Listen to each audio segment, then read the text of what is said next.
नमस्कार दोस्तों, मैं हूं डॉक्टर संकेत शेरेकर और आज हम बात करेंगे कैंसर विषय पर।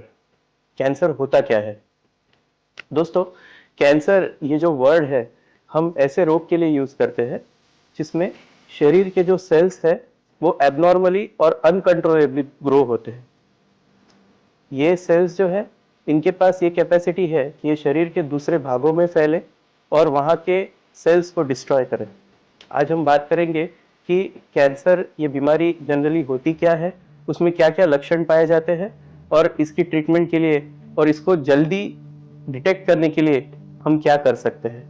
दोस्तों, नॉर्मली हमारे शरीर में जो सेल्स होते हैं, जब वो पुराने हो जाते हैं तो शरीर नए सेल्स बनाते हैं, बट जितने की जरूरत है, जितने सेल्स मर रहे हैं, उतने ही नए सेल्स बनते हैं। कैंसर बीमारी में ये प्रोसेस डिस्टर्ब हो जाती है।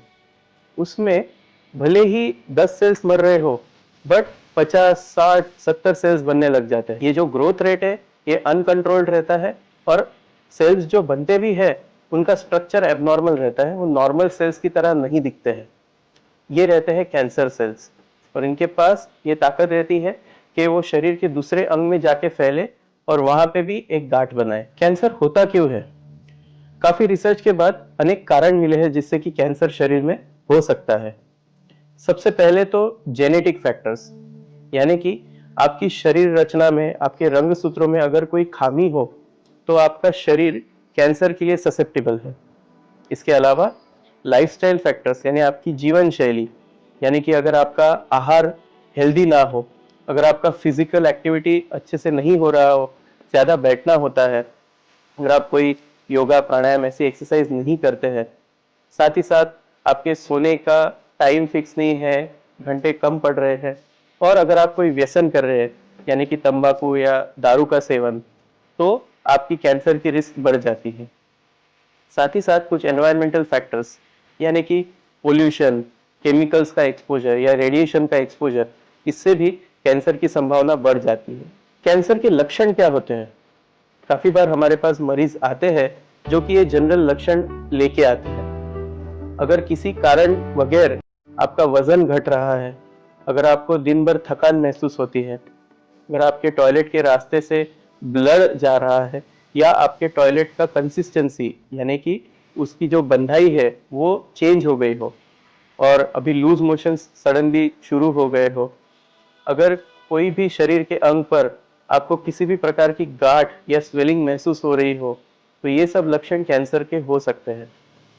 इसके लिए तुरंत अपने डॉक्टर से जांच करना बहुत ही जरूरी है। कैंसर की डायग्नोसिस कैसे की जाती है? हमको कैसे पता चलता है कि शरीर में कैंसर है या नहीं? इसके लिए सबसे जरूरी है किसी डॉक्टर के पास जाकर अच्छे से अपने शरीर की तपास करवाना। इस तपास में हमको पता चलेगा कि कैंसर की संभावना है या नहीं। इसके बाद डॉक्टर्स कुछ ब्लड टेस्ट कराते हैं। इसके अलावा कुछ इमेजिंग मोडालिटीज जैसे कि एक्सरे, सीटी स्कैन, एमआरआई, जिसमें हमको ये पता चले कि शरीर के कौन से भाग में या कौन से अंग में कैंसर की संभावना दिख रही है या कैंसर की गांठ दिख रही है और ये करीबन कौन सी स्टेज में हो सकता है। नई मोडालिटीज जैसे कि पेट सीटी स्कैन हमको ये बताती है कि पूरे शरीर का स्कैन लेने के बाद कैंसर कहां कहां फैला हुआ है। कैंसर का फाइनल डायग्नोसिस करने के लिए एक जरूरी तपास जो है वो है बायोप्सी। इसमें छोटी सी सुई का वापर करके, या कैंसर ऊपर होगा तो उसका छोटा सा टुकड़ा लेके हम वो टुकड़ा एनालाइज करते हैं लेबोरेटरी में, और हमको पता चलता है कि किस प्रकार का, किस टाइप का कैंसर शरीर में मौजूद है। कैंसर की ट्रीटमेंट अगर हम बात करें तो उसमें बहुत सारी मोडालिटीज आ गई है।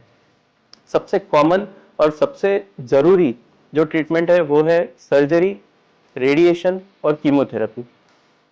अगर कैंसर थोड़ा आगे बढ़ गया है तो जनरली हम कीमो और रेडिएशन पहले देते हैं, जिससे कि गांठ की साइज कम हो जाए और सर्जरी से हमको बेटर रिजल्ट मिले।